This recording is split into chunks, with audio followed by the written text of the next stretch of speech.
नमस्कार, मैं हूं आपके साथ शगुफ्ता साहिल देव। आप देख रहे हैं जीएनटी स्पेशल और जीएनटी स्पेशल में आज बात भारत के मेड इन इंडिया कमाल तेजस फाइटर जेट की हो जाए।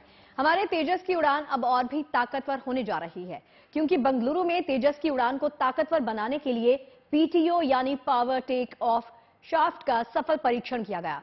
इस तकनीक के इस्तेमाल से अब तेजस की रफ्तार और भी ज्यादा तेज हो जाएगी और बड़ी बात देखने वाली यह है कि यह तकनीक बहुत कम देशों के पास है, यानी आत्मनिर्भर भारत की दिशा में डीआरडीओ की ये एक अहम कामयाबी है। वैसे आपको ये बता दें कि देश में तेजस के नए और अपग्रेडेड अवतार यानी तेजस मार्क 2 पर भी तेजी के साथ काम चल रहा है। देखिए हमारी ये खास रिपोर्ट।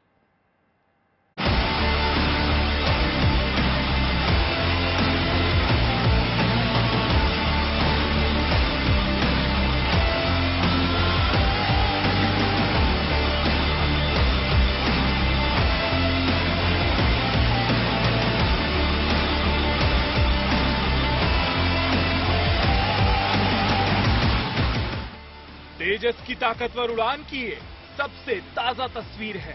देश की सुरक्षा में मुस्तैद भारत का ये शक्तिशाली लड़ाकू विमान अब और भी ताकतवर हो गया है और इसकी वजह है ये पीटीओ यानी पावर टेक ऑफ शाफ्ट।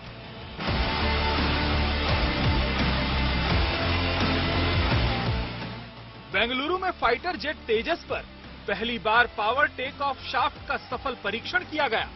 ये परीक्षण LCA Tejas limited series production यानी LSP-3 विमान पर किया गया। जैसी कि उम्मीद थी, इस शाफ्ट के इस्तेमाल से तेजस ने तेज गति से उड़ान भरी।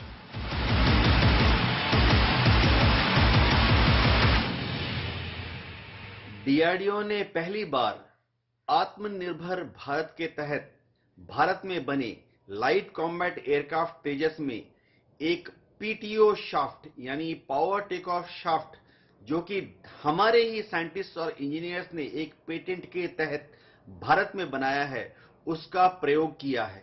यह एक सक्सेसफुल प्रयोग रहा। गौरतलब बात यह है कि पीटीओ तेजस विमान के इंजन के पावर को उसके गियर बॉक्स और ऑक्सिलरी गियर बॉक्स को ट्रांसफर करता है। इससे भारत की एक बहुत शानदार उपलब्धि मानी जाएगी क्योंकि अब इससे भारत में ज्यादा से ज्यादा तेजस विमान के जो कंपोनेंट्स हैं और स्पेयर पार्ट्स हैं, उनकी इंडिजनाइजेशन की जा रही है। पीटीओ के इस्तेमाल से तेजस की टेक ऑफ स्पीड क्यों बढ़ी, इसे भी समझ लीजिए। दरअसल पीटीओ एक बेहद अहम उपकरण है जो विमान के इंजन से गियर बॉक्स तक एनर्जी पहुंचाता है, जिससे विमान की टेक ऑफ स्पीड कई गुना बढ़ जाती है।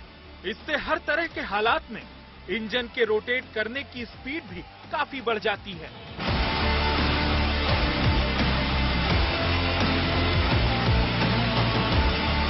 अब ऑक्सिलरी गियर बॉक्स और मेन गियर बॉक्स के पास जो ताकत है वो पीटीओ शाफ्ट के द्वारा मेन इंजन से आती है।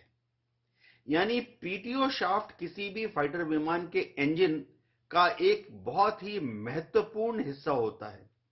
दुनिया में महज 6 या 7 देश ही एक सक्सेसफुल फाइटर विमान के पीटीओ शाफ्ट को बना सकते हैं। अब भारत भी दुनिया के इन अग्रणी देशों में शामिल हो गया है।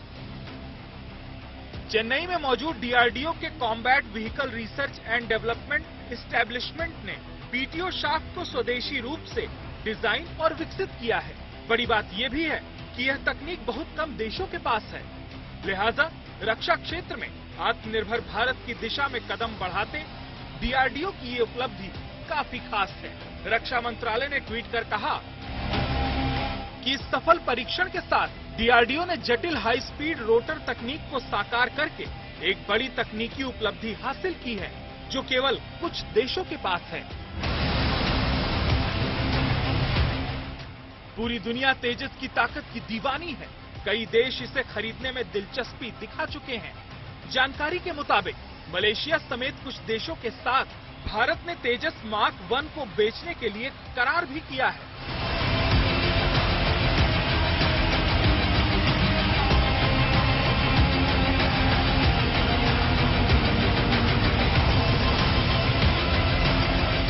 तेजस ध्वनि की गति यानी मैक 1.6 से लेकर 1.8 तक तेजी से उड़ान भरने में सक्षम है। 52,000 फीट की ऊंचाई तक उड़ान भर सकता है। एक बार टेक ऑफ करने के बाद 3,000 किलोमीटर की दूरी तक उड़ान भर सकता है। सभी हथियारों के साथ इसका वजन 13,500 किलो है। तेजस हवा से हवा में और हवा से जमीन पर मिसाइल दाग सकता है। ये 6 तरह की हवा से हवा में मार करने वाली मिसाइलों से लैस हो सकता है। डर्बी, पाइथन 5, R-73, अस्त्र, असराम और मेटियोर। इसके अलावा हवा से जमीन पर मार करने वाली मिसाइल ब्रह्मोस NG और DRDO anti radiation missile BrahMos NG anti ship missile भी इसकी ताकत को बढ़ा देती है। इस पर laser guided bomb, glide bomb और क्लस्टर वेपन भी लगाए जा सकते हैं। आपको बता दें, फिलहाल तेजस के एडवांस वर्जन तेजस मार्क 2 पर भी काम चल रहा है। तेजस के अपग्रेडेड वर्जन LCA Mk2 को डेवलप करने की मंजूरी पिछले साल दी गई थी। रक्षा मामलों से जुड़ी कैबिनेट कमेटी ऑन सिक्योरिटी ने स्वदेशी लड़ाकू विमान पहलों को बढ़ावा देने के तहत LCA Mk2 को डेवलप करने की मंजूरी दी थी। तेजस मार्क 2 के डिजाइन और विकास के लिए सरकार की तरफ से करीब 9,000 करोड़ रुपए मंजूर किए गए थे। तेजस मार्क 2 4.5 पीढ़ी का लड़ाकू विमान होगा, जिसकी क्षमता कई मामलों में राफेल जितनी होगी। आपको बताते हैं कि तेजस मार्क 2 आखिर तेजस मार्क 1A के मुकाबले कितना दमदार होगा। तेजस के नए वर्जन में ज्यादा ताकतवर इंजन लगाया जाएगा। इसमें पहले से ज्यादा लड़ने की क्षमता होगी। तेजस मार्क 1A में GEF404 का इंजन लगा था, जिसमें पीक पावर की क्षमता 83 किलो न्यूटॉन्स थी। लेकिन अब नए वर्जन में GEF414 का इंजन होगा। इसमें पीक पावर की क्षमता 98 किलो न्यूटॉन्स होगी, जिसकी वजह से उसकी उड़ान भरने की क्षमता तेजस मार्क 1 की तुलना में कई ज्यादा होगी। तेजस मार्क 2 फाइटर प्लेन मौजूदा तेजस की तुलना में कहीं ज्यादा गोला बारूद और विस्फोटक ले जाने में सक्षम होगा। तेजस 1A का वजन 14.5 टन है, जो तेजस के नए वर्जन में 17.5 टन पर पहुंच जाएगा। तेजस मार्क 2 करीब 4.5 टन पे लोड ले जाने में सक्षम होगा, जबकि इससे पहले तेजस मार्क 1A में 3.5 टन की अधिकतम पे लोड ले जाने की क्षमता थी।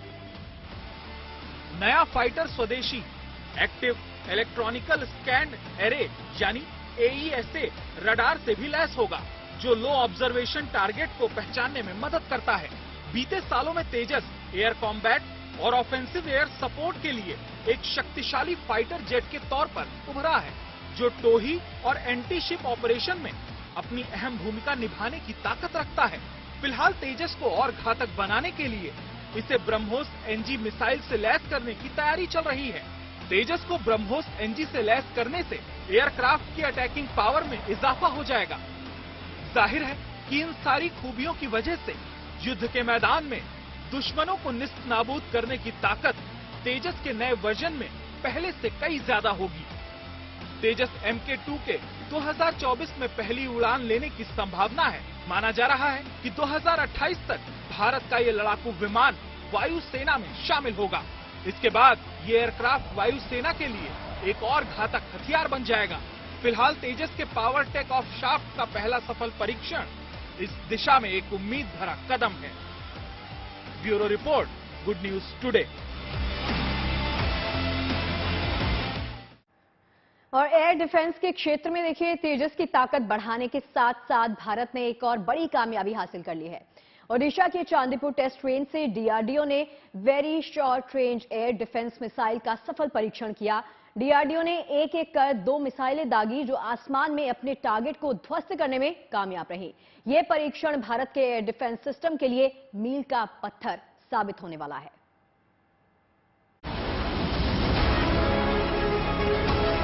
3, 2, 1 now. Missile lifted up, launch. Air defence के क्षेत्र में हिंदुस्तान ने कामयाबी की नई इबारत लिख दी है। DRDO ने very short range air defence missile का सफल परीक्षण कर दुश्मनों की नींद उड़ा दी है। ओडिशा के चांदीपुर स्थित परीक्षण केंद्र से DRDO ने मंगलवार को लगातार 2 मिसाइलें दागी। 3, 2, 1 now. जिन्होंने आसमान में मंडरा रहे टारगेट्स को हवा में ही नेस्तनाबूद कर दिया। इस very short range air defence missile system को पूरी तरह से भारत में ही विकसित किया गया है। इसे डीआरडीओ ने प्राइवेट पार्टनर्स के साथ मिलकर रिसर्च सेंटर इमारत हैदराबाद में डेवलप किया है। अब इस एयर डिफेंस सिस्टम की खासियतें भी जान लीजिए। ये कम दूरी की लो अल्टीट्यूड वाले आसमानी खतरे पर सटीक निशाना लगाती हैं। ये एयर डिफेंस मिसाइल दुश्मन के ड्रोन्स को हवा में ही नेस्तनाबूद कर देगी। ये एयर डिफेंस सिस्टम पूरी तरह से मैन पोर्टेबल है, यानी इसे कहीं भी आसानी से लाया ले जाया जा सकता है। ये एयर डिफेंस सिस्टम उपयोगिता के मुकाबले बेहद कम खर्चीला है। इसे डबल स्पीड वाले मोटर से संचालित किया जाता है। टर्मिनल डिफेंस सिस्टम के तहत V-SHORAD बहुत ही कारगर साबित होगा, क्योंकि ये दुश्मन के विमान को महज 7 किलोमीटर की दूरी से शूट डाउन कर पाएगा। एक और खास बात है कि ये जो मिसाइल है ये मैन पोर्टेबल है और ट्राइपॉड पर फिक्स है, यानी एक सोल्जर इसको अपने कंधे पर या किसी भी लाइट व्हीकल पर रखकर कहीं पर भी डिप्लॉय हो सकता है और दुश्मन को तुरंत महज कुछ ही क्षणों के नोटिस पर ट्रैक करके उसको शूट डाउन कर पाएगा। डीआरडीओ के अध्यक्ष समीर वी कामत ने मिसाइल के सफल परीक्षण के बाद इससे जुड़ी टीमों को बधाई दी है। वहीं रक्षा मंत्री राजनाथ सिंह ने डीआरडीओ और इसके इंडस्ट्री पार्टनर्स को शुभकामनाएं देते हुए कहा है कि अत्याधुनिक तकनीकों से लैस ये एयर डिफेंस सिस्टम सशस्त्र बलों को और मजबूती प्रदान करेगा। दरअसल दुश्मन देशों की बढ़ती ड्रोन एक्टिविटी को देखते हुए very short range air defence system की जरूरत शिद्दत से महसूस की जा रही थी। ड्रोन को हिट करने के लिए शॉर्ट रेंज रेगुलर मिसाइलों का इस्तेमाल कॉस्ट इफेक्टिव नहीं है। ड्रोन या उसके जैसे ऑब्जेक्ट्स को हिट करने के लिए वेरी शॉर्ट रेंज और मैन पोर्टेबल मिसाइलें ही कारगर हो सकती हैं। इस सफल परीक्षण के दौरान डीआरडीओ के साइंटिस्ट ने V-SHORAD यानी very short range air defence missile system को लॉन्च किया। यह एक man portable short range air defence missile system है जो कि दुश्मन के जहाज को 3.5 किलोमीटर की ऊंचाई तक और 7 किलोमीटर की दूरी से शूट डाउन कर सकती है। यह एक इंफ्रारेड ट्रैकिंग सीकर हेड से लेस है, यानी दुश्मन के जो यूएवी है, हवाई जहाज है, हेलीकॉप्टर है या ड्रोन है, उसके इंफ्रारेड सिग्नेचर पर ऑटोमेटिकली लॉक ऑन हो जाता है और उसको शूट डाउन कर देता है। इसमें कोई संदेह नहीं है कि पिछले 5-6 वर्षों के दौरान भारत रक्षा क्षेत्र में आत्मनिर्भर होने की दिशा में तेजी से कदम बढ़ा रहा है। 10 साल पहले सैनिकों की राइफल तक के लिए आयात पर निर्भर रहने वाला हिंदुस्तान आज ब्रह्मोस जैसी मिसाइलें निर्यात कर रहा है और तेजस जैसे लाइट कॉम्बैट फाइटर बना रहा है। Bureau report, good news today. 3, 2, 1 now. अब देखिए, भारत अपने हथियारों की ताकत तो बढ़ा ही रहा है, साथ ही साथ अपनी जमीनी एसेट्स को भी तैयार कर रहा है। भारत सरकार चीन सीमा के नजदीक बसे गांवों के इंफ्रास्ट्रक्चर और बुनियादी सुविधाओं को बेहतर बनाने पर लगातार काम कर रही है। इन गांवों को बसाने के कई सारे मकसद हैं। आपको साल 1999 में लड़ा गया कारगिल युद्ध याद होगा। बताया जाता है कि तब सबसे पहले वहां के स्थानीय नागरिक ताशी नामग्याल नाम के एक शख्स ने पहाड़ों में पाकिस्तानी घुसपैठ को देखा था और सेना को तुरंत जानकारी दे दी थी। इस वाकये से यह समझिए कि सीमा के आसपास वाले इलाकों में बसावट होना कितना जरूरी है। लेकिन अब तक बुनियादी सुविधाएं ना होने के चलते ये गांव घोस्ट टाउन में तब्दील हो रहे थे। सरकार इन गांवों का विकास कर रही है ताकि यहां पलायन रुके और देश के आखिरी छोर पर बसे ये गांव भारतवासियों से फिर से आबाद हो सके। जीएनटी भारत के आखिरी छोर पर बसे ऐसे ही गांव में पहुंचा। आइए भारत के आखिरी गांव चुशूल से आपको दिखाते हैं हमारे सहयोगी जितेंद्र बहादुर सिंह की ये बेहद खास रिपोर्ट।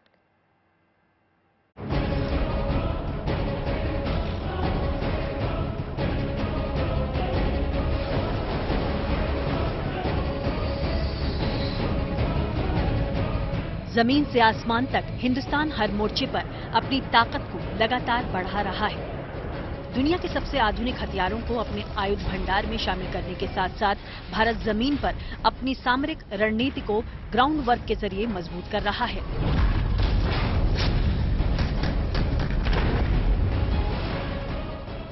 लद्दाख में भारत चीन सीमा पर बसा देश का आखिरी गांव चुशूल इसकी सबसे बड़ी मिसाल है। लद्दाख की चुशूल घाटी में बसा ये वो गांव है जिसे भारत सरकार ने वाइब्रेंट विलेज में तब्दील करने का फैसला लिया है।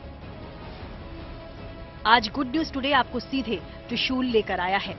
आज हम आपको भारत का ये आखिरी गांव दिखाएंगे और बताएंगे कि भारत चीन सीमा पर मौजूद अपने इस गांव को भारत किसी सामरिक रणनीति के तहत फिर से बसाने जा रहा है।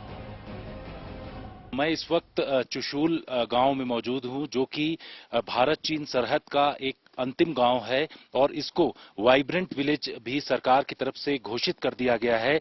केंद्र सरकार लगातार ये चाहती है कि जो बॉर्डर के गांव हैं वहां पर लोग यहां हर एक मौसम में रहें, क्योंकि पहले ये होता था कि जैसे ही यहां बर्फबारी होती थी गांव के लोग निचले स्तर पर जाकर के वहां पर रुकना शुरू कर देते थे। लेकिन अब इस गांव में जब से ये वाइब्रेंट विलेज बन रहा है और इस यहां पर बहुत सारी फैसिलिटीज भी दी जा रही हैं, आप देखिए कि ये जो घर है इस तरीके के घर यहां पर तैयार किए जाएंगे और पूरा जो गांव है वो यहां पर बेहतरीन फैसिलिटी दी जाएंगी। बताया जा रहा है कि बिजली की भी सुविधा होगी।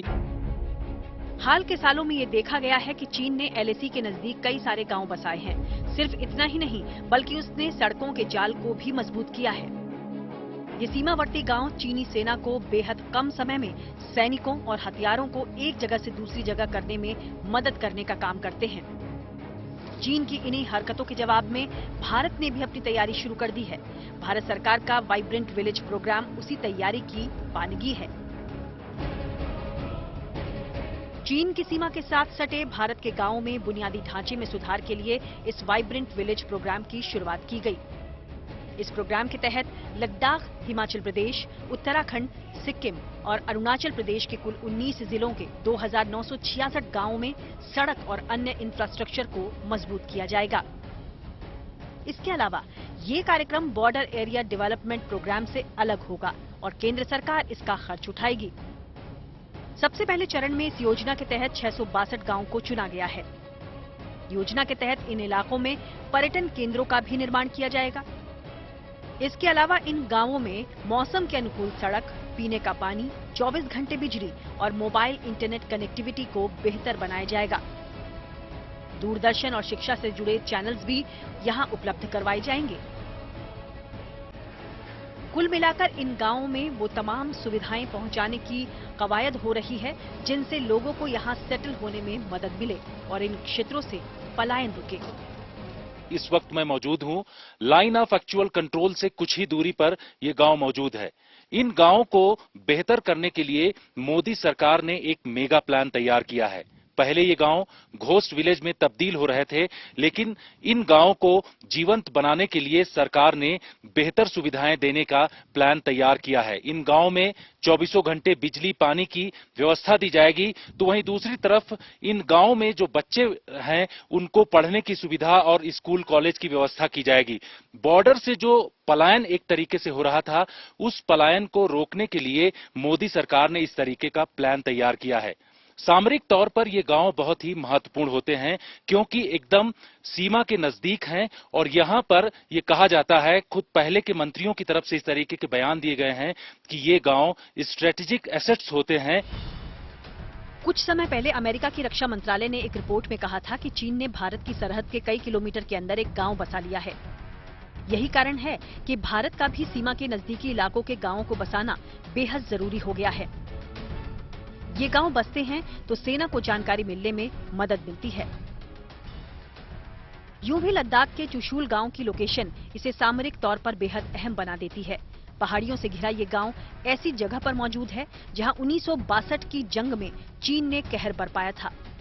ये बात और है कि हमारे जवानों का साहस और पराक्रम उसके इरादों के आगे दीवार बन गया था। आखिर सामरिक तौर पर यह गांव क्यों महत्वपूर्ण है? यहां की आपको स्ट्रेटेजिक पोजीशन दिखाना चाहूंगा कि ये जो पूरी पहाड़ियां हैं, इन पहाड़ियों के उस तरफ चीन बैठा हुआ है। सबसे बड़ी बात यह है कि चीन की तरफ से 1962 में जो लड़ाई लड़ी गई थी, वो सबसे ज्यादा नुकसान इसी एरिया में उसकी तरफ से किया गया था। हालांकि हमारे सैनिकों ने उनको जवाब दिया था। आगे सामने की तरफ की जो आप पहाड़ियां देख रहे हैं, जो सबसे ऊंची पहाड़ी दिखाई पड़ रही है वो है त्रिशूल हिल, यानी कि इस हिल के नीचे का जो पोर्शन है, यहां पर अलग अलग जगहों पर हमारे जवान तैनात रहते हैं और 24 घंटे निगरानी करते हैं। दाहिनी तरफ जो आप देख रहे हैं, रेजांगला का जो युद्ध सबसे बड़ा हुआ था, ये रेजांगला पहाड़ी है जहां पर सफेद कलर की बर्फ जमी हुई है। तो वहीं दूसरी तरफ जो बाईं तरफ का जो 3 पहाड़ियां इस वक्त दिखाई पड़ रही हैं, उसमें सबसे पीछे की तरफ की जो पहाड़ी है वो ब्लैक टॉप है। इसके साथ ही जो हेलमेट टॉप है वो भी आपको बीच में दिखाई पड़ रहा है। हेलमेट टॉप एक ऐसी जगह है जो स्ट्रेटेजिक तौर पर काफी महत्वपूर्ण है। आपको बता दें कि 1962 के युद्ध के दौरान सीमा पर बसे चुशूल गांव के लोगों ने ही सेना का साथ देने की पूरी कोशिश की थी। पूरा गांव वाले घोड़ा या तो पूरा आदमी उस समय घोड़ा और याक के साथ काम करता था। तो पूरा इंडिया आर्मियों को हम लोग ने कंधे से कंधे मिला के तो ऊपर पूरा हम लोग ने सहयोग दिया। तो उनको हम लोग ने ये भी बोला था कि हाँ सर, मतलब हम जो भी हमारे लिए टास्क मिलता है उस टास्क के अनुसार हमने पूरा काम करेगा। यही वजह है कि सरकार न केवल इन गांवों को दोबारा बसा रही है, बल्कि यहाँ के बाशिंदों के लिए उन तमाम सुविधाओं का इंतजाम भी कर रही है जिससे उनकी जिंदगी आसान हो सके। आईटीबीपी का ये मेडिकल कैंप उसी की बानगी है। भारत चीन सरहद के चुशूल गांव में मैं इस वक्त मौजूद हूं और यहां आपको दिखाना चाहेंगे कि आईटीबीपी के जवानों की तरफ से एक मेडिकल कैंप लगाया गया है। चुशूल गांव में जो लोग मौजूद हैं उनका यहां पर इलाज किया जा रहा है और ऐसा मेडिकल कैंप हर महीने यहां पर लगता है। आप देखिए, यहां पर महिला भी हैं, पुरुष भी हैं। सब लोगों को दवाइयों से लेकर के इनका ब्लड प्रेशर, इसके साथ साथ इनको अगर किसी भी तरीके की दिक्कत है, कोई बीमारी है, तो उसको भी यहां पर ठीक करने का मशविरा आईटीबीपी के जो मेडिकल कैंप से जुड़े हुए लोग हैं उनकी तरफ से दिया जाता है। सबसे बड़ी बात यह है कि इस गांव में जो लोग रहते हैं उनको किसी भी तरीके की दिक्कत न हो, इसलिए इस तरीके का कदम आईटीबीपी की तरफ से उठाया जाता है। कुल मिलाकर इन गांवों के माध्यम से सरकार चीन से सटी सीमा को फिर से भारत के नागरिकों की रिहाइश से आबाद करना चाहती है, जिससे न केवल जरूरत के वक्त सेना को मदद मिल पाए, बल्कि पड़ोसी को भी ये खबर रहे कि ये इलाका भारत का अखंड भूभाग है। ये हिंदुस्तानियों का घर है, जिसका दरवाजा बुरी नीयत और नजर वालों के लिए मजबूती से बंद है। एलएसी पर चुशूल गांव से जितेंद्र बहादुर सिंह के साथ bureau report, good news today. और चलिए, जीएनटी स्पेशल में फिलहाल के लिए इतना ही।